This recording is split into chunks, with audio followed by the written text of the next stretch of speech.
kali ini kita akan membahas tentang tools kajian pustaka. Nah, kajian pustaka itu adalah daftar referensi dari semua jenis referensi. Contohnya itu kayak buku, jurnal, artikel, tesis, disertasi, dan lain-lain. Nah, dalam tulisan ini membutuhkan penggabungan semua aspek, seperti halnya menggunakan gaya yang sesuai untuk menulis referensi. Kemudian juga menerapkan strategi penulisan spesifik terkait dengan tingkat kajian, jenis kajian, dan pernyataan penutup dalam kajian.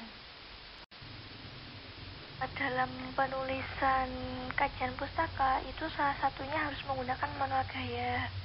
Nah, dalam menulis referensi harus menggunakan gaya selingkung. Nah, gaya selingkung itu apa sih? Nah, gaya selingkung itu adalah pedoman tata cara untuk menulis referensi. Gaya selingkung juga menyediakan struktur untuk mengutip referensi, memberi label pada judul, menyusun tabel dan gambar untuk laporan penelitian ilmiah. Nah, gaya yang populer digunakan itu ada apa edisi ke-6, apa edisi ke-7, dan gaya Chicago.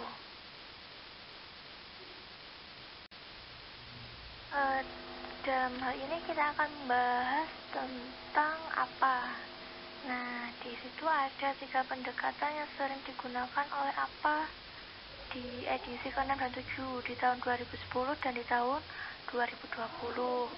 Nah, yang pertama itu ditekankan pada referensi akhir teks atau end of text, kemudian di referensi dalam teks atau within text, dan di dalam judul.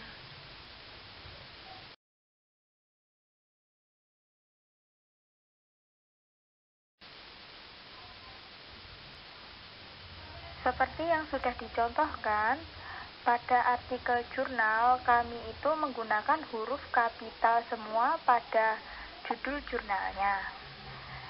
Sedangkan yang buku kami itu menggunakan huruf kapital hanya pada kata pertama dalam judul bukunya. Dengan frekuensi yang semakin meningkat, penerbit jurnal elektronik dan bahan-bahan yang terdapat di internet sudah umum pada saat ini. Nah, di sini ada 2 cara untuk mengidentifikasi materi yang diperoleh di internet adalah dengan memberikan URL ke informasi referensi, yaitu caranya seperti pada PPT yang sudah tertera.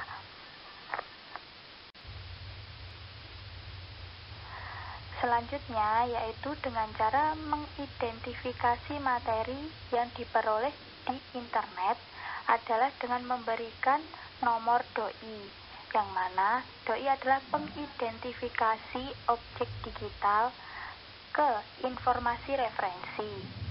Nah, biasanya nomor DOI itu terletak di halaman pertama artikel jurnal elektroniknya. Nah, dekat dengan pemberitahuan hak cipta. Contoh penulisan referensi yang memakai DOI yaitu sudah tertera di sini. Selanjutnya adalah referensi dalam teks. Nah, referensi dalam teks ini merupakan referensi yang dikutip dalam format singkat di dalam tubuh sebuah teks untuk memperkuat pernyataan dengan tegas. Bagaimana sih menulis referensi dalam teks berdasarkan gaya apa atau American Psychological Association? Yang pertama, karya dengan penulis tunggal dan ganda. Yang kedua, karya dengan 2-6 penulis. Yang ketiga, karya lebih dari 6 penulis. Yang keempat, lebih dari 1 karya dengan penulis yang sama. Yang kelima, karya dengan nama belakang penulis sama. Yang keenam, mengutip dari beberapa karya penulis yang berbeda dan tahun penerbitannya dalam 1 kalimat. Yang pertama, di sini ada karya dengan penulis tunggal dan ganda. Nah, jika kalian mengutip referensi dalam teks yang penulisnya tunggal atau ganda, maka bisa dituliskan contohnya seperti Jones 1998 compared student performance bla bla bla bla bla. Atau kalau memang penulis yang mau kalian kutip ini adalah ganda atau dua orang, kalian bisa tulis Yanti dan Syazali 2016 juga mengatakan bahwa bla bla bla bla. Jadi penulisannya yaitu tulis namanya, kemudian kedua tulis tahunnya, baru kalimatnya yang akan dikutip. Yang kedua, karya dengan 2-6 penulis. Di sini nama keluarga atau nama belakang si penulis ini disebutkan semua. Contohnya Richards, Jones, and Moore 1998 maintain that college student bla bla bla bla. Di sini nama belakang, kalau memang ada nama keluarga atau nama belakang penulis, itu semua dituliskan. Seperti itu. Yang ketiga, ada karya dengan lebih dari 6 penulis. Nah, jika karya yang kita kutip itu ditulis lebih dari 6 pengarang, maka yang ditulis hanya nama belakang atau nama keluarga dari si penulis pertama, dan yang lainnya hanya dengan inisial it al. Contohnya, konsep fungsi juga memiliki porsi yang cukup besar dalam kurikulum sekolah menengah. Bardini et al. 2013, Bardini et al. 2014, Kerslon et al. 2002, Gagatsis et al. 2006. Nah, untuk penulisan nama penulisnya, kita urutkan sesuai dengan abjad A sampai Z. Kemudian, untuk tahun penerbitan dan tanggal publikasinya, itu juga kita urutkan. Mulai dari yang paling lama sampai yang paling baru. Terus untuk tanda titik koma, itu tujuannya untuk memisahkan studi yang berbeda. Yang keempat, lebih dari satu karya dengan penulis yang sama, dan semua tahun penerbitan publikasinya itu harus disebutkan semua. Misalnya, kita ingin mengutip dari penulis yang bernama Smith. Nah, di sini Smith ini beberapa karyanya ini ingin kita kutip. Maka, misalnya karya pertama, kita ingin mengutip karya Smith tahun 1972, in his study of the effect of alcohol on our ability to drive, bla bla bla. Kemudian kita ingin lagi mengutip karya Smith, tapi dengan tahun yang berbeda, yaitu 1991, showed that reaction times are participating drivers, bla bla bla bla. Ya, dari dua kutipan ini, kita tetap menulis nama dari penulisnya dan tahun pempublikasian si karya ilmiah tersebut. Seperti itu. Yang kelima, ada karya dengan nama belakang penulis yang sama. Nah, jika mengutip dari karya dengan nama belakang penulis yang sama dengan kutipan yang sebelumnya, maka nama depan si penulis baru ini perlu dicantumkan pada kutipan berikutnya. Misalnya, sebelumnya kita udah mengutip dari Kevin Hansen 1980. Kemudian pada kalimat ketiga dengan paragraf yang sama, kita ingin lagi mengutip dari Kevin Hansen dengan kutipan yang berbeda dan di tahun yang berbeda. Maka kita tetap menuliskan nama depan si penulisnya dan tahunnya, meskipun kutipannya itu berbeda dan di dalam satu paragraf yang sama. Kemudian yang keenam adalah mengutip dari beberapa karya penulis yang berbeda dengan tahun penerbitan dalam satu kalimat. Jadi misalkan kita ingin mengutip dari dari beberapa karya penulis yang berbeda dan tahun penerbitannya berbeda, tapi dalam satu kalimat dan sumbernya yang berbeda, maka kita bisa menuliskan contohnya studies of precautionary saving in response to earning risks include menurut Cantor 1985, menurut Skinner 1988, Kimball 1990A. Nah, di sini misalnya kutipannya itu sama, tapi sumbernya berbeda, tapi penulisnya juga berbeda, dan tahun penerbitannya berbeda dan ingin kita taruh dalam satu kalimat. Maka kita tetap menuliskan nama si penulisnya, tahun terbitannya, meskipun dengan sumber yang berbeda. Nah, yang terakhir adalah penulisan ilmiah yang baik itu mengharuskan si penulis ini mengutip sumber-sumber asli dari mana informasi yang dia dapetin itu berasal, dari buku mana, dari artikel mana, itu harus ditulis dengan lengkap. Contoh, pengutipan yang tidak memadai adalah Smith 1994, seperti yang dilaporkan dalam Theobald 1997 mengatakan itu.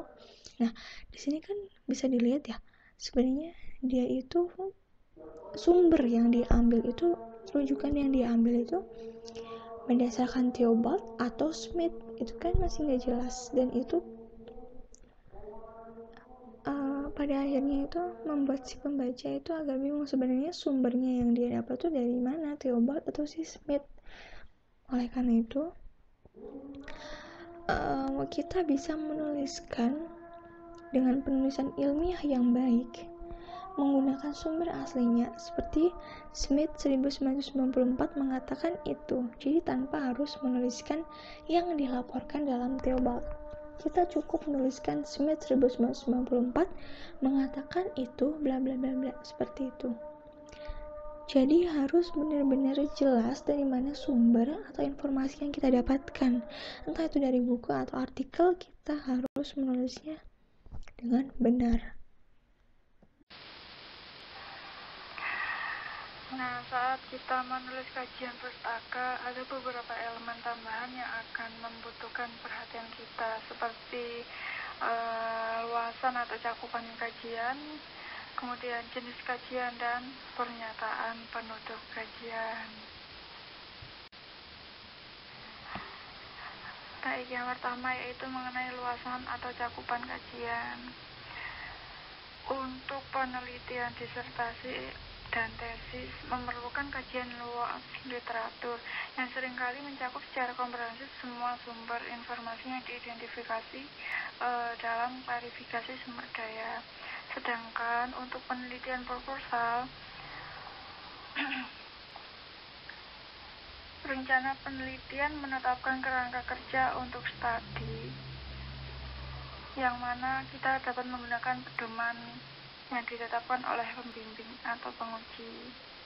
Kemudian mendokumentasikan pentingnya masalah penelitian pada proposal. Nah, untuk kajian jurnal artikel, tingkat kajian pustakanya itu bervariasi. Yang lebih banyak perhatian diberikan pada studi kuantitatif daripada studi kualitatif.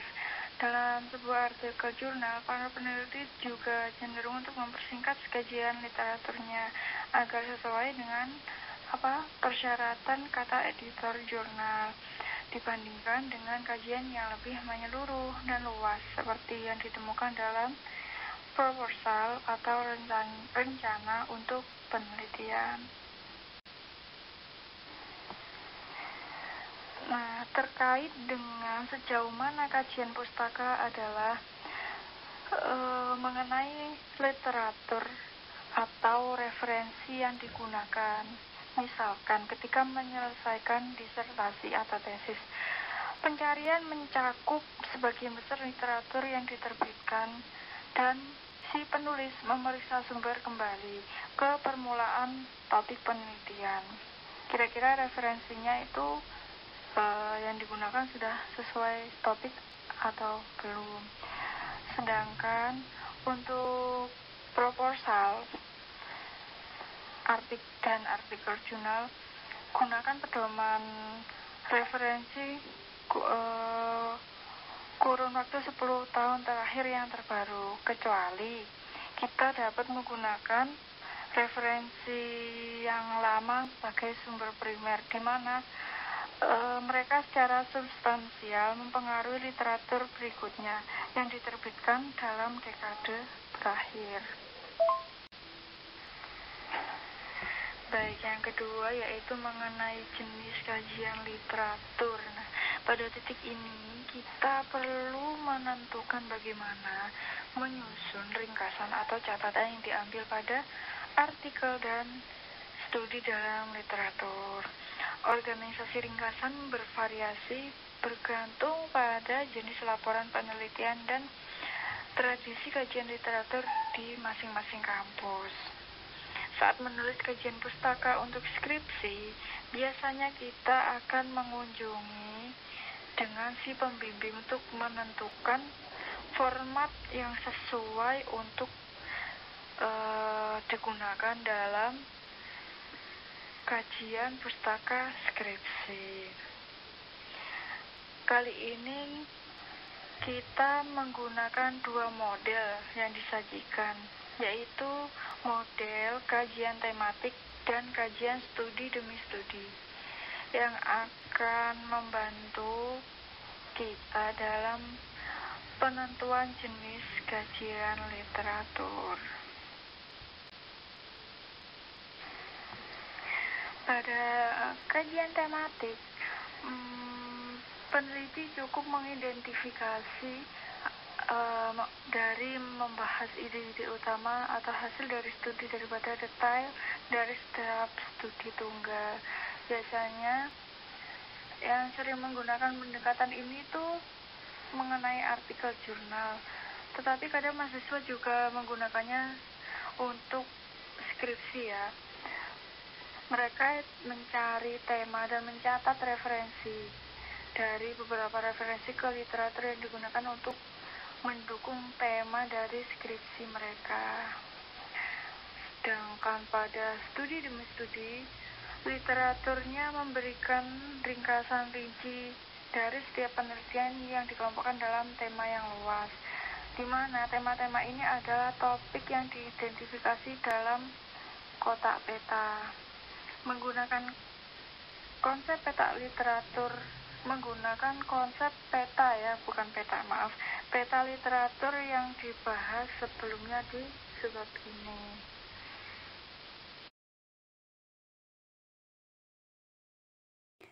Oke, yang selanjutnya adalah pernyataan penutup kajian. Bagaimana cara kita mengakhiri bagian kajian pustaka dalam studi literatur? Nah, penutup dari kajian literatur memiliki beberapa tujuan, antara lain yaitu yang pertama yaitu meringkas tema-tema utama yang ditemukan dalam literatur. Yang kedua memberikan alasan untuk kebutuhan masalah peneliti. Masuk poin yang pertama yaitu ringkasan tema utama. Dalam meringkas, kita memerlukan beberapa langkah dalam meringkas tema utama.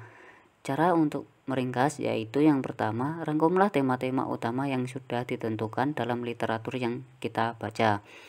Yang selanjutnya, ringkaslah secara singkat setiap tema yang terdapat dalam literatur yang kita baca. Kemudian, ringkasan harus menekankan ide-ide utama di bawah judul utama dalam kajian pustaka, yang mana kita sorotkan pada apa yang perlu diingat oleh pembaca dari ringkasan kajian yang sudah dibaca. Masuk poin kedua yaitu menyertakan alasan. Selain menyertakan tema utama, di sini kita harus menyertakan alasan. Dari sini kita dapat mengetahui mengapa literatur saat ini kurang dan mengapa guru atau audien membutuhkan penelitian tambahan tentang topik yang kita angkat. Alasan-alasan ini dapat membahas cara studi yang diusulkan, akan menambah pengetahuan, dan mereka membenarkan pentingnya masalah penelitian. Biasanya penulis akan menyebutkan 3 atau 4 alasan yang berperan penting dalam penelitian karena mereka sering mengarahkan pada pernyataan tujuan, pernyataan penelitian, dan pernyataan hipotesis yang akan diteliti.